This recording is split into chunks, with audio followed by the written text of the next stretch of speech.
New at 10, Port St. Joe is rebounding from devastation. We've shown you just what Hurricane Michael did to the city when it made landfall last month. Well, it hit very close to home for one of our reporters. Megan Gannon is from Port St. Joe. As her friends and neighbors recover, Megan vowed to never let her hometown be forgotten.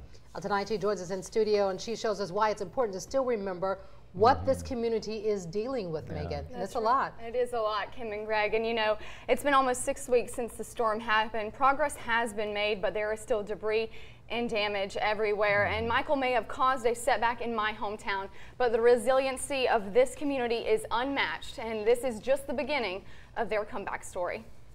Well, it has been about a month since Hurricane Michael struck the Florida Panhandle, in particular my hometown of Port St. Joe, Florida. It's a really small town, like 3,500 people or less. You see this all across town, and I'm told from people, my parents, I'm told from residents that it's actually better than what it was a month ago, obviously. Hey, how are you? Good. How's the world treating you? How are you doing? Doing all right. How are you? Yeah, you know, we dealing. I can ride around town and, like I say, I can just see all this and I can start crying and everything because we live in a landfill right now. I just look for small things, even just like I say, looking at some of these oak trees here. Right. I mean, they already got new leaves on it. Like it just shows that our city's starting to grow again. You know, I know that's trivial in the big sense of things. Is it? This is actually Constitution Park. This big statue is for the Constitution being drafted here in Port St. Joe. So this is a very significant area to our town. But this park is extremely special to a lot of people, me included. My brother got married in this park. For all I know, a lot of kids here, and I say kids, but even kids that have grown up now and have their own families, have memories in this park because every year before prom, the Saturday that prom would happen, everybody comes to this park. This is where everybody takes pictures with their dates, with their friends. Any of these trees are, a lot of them are just gone, like snapped like toothpicks. And it's sad because now I really hope it gets cleaned up for the kids in school these days, so that when their prom comes around in the springtime, that they have the opportunity to come and take pictures here if they haven't. You can see this used to be a house, and for the life of me, I can't remember what this house used to look like, but you can see just how somebody lost their entire home, yet one thing still remains, right?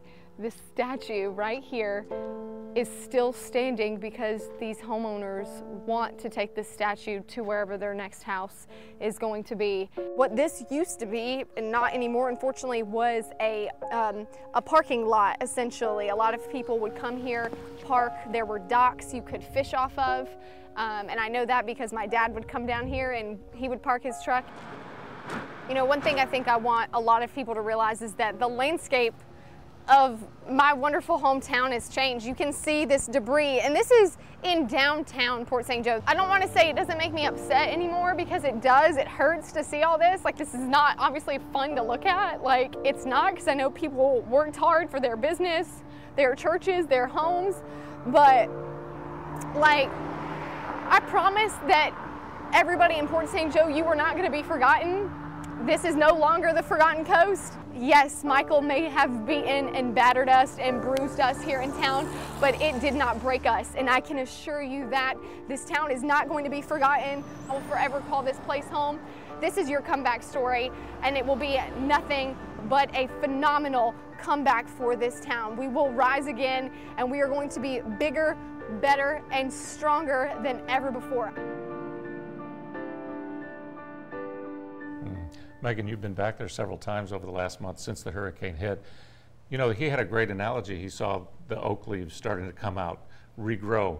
Is that what you're seeing? Are things getting better there? Things are getting better, but definitely the landscape has changed. I said it before, and there are so many icons in town that are gone.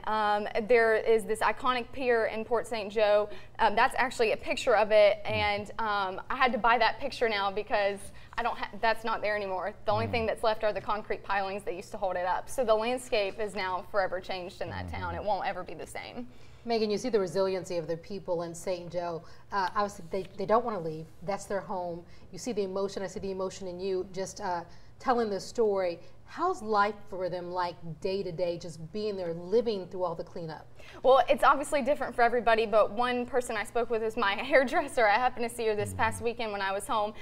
She lost her house. She essentially right now is just going from place to place, but her store still remains, so she has to go to work every day, and that's just kind of what she's holding on to. And she was telling me that she feels like she doesn't want to be forgotten, that a lot of people, you know, it's not in the news maybe as much as it was the first 2 weeks that it happened and after it happened, and she just wants people to know that there still is help needed. And I know that a lot of people, people from Alabama and other places are bringing Thanksgiving meals to people, and even here in Mobile, there is a drop-off location for Christmas toys that people are going to be able, for anybody out there that wants to help during the holiday season, now that it is coming up. We're going to have that information, of course, on our website. And we're going to continue to follow the rebuilding. We're not going to let it be forgotten, that's for sure. Yeah. Thanks Thank so you, much. Megan.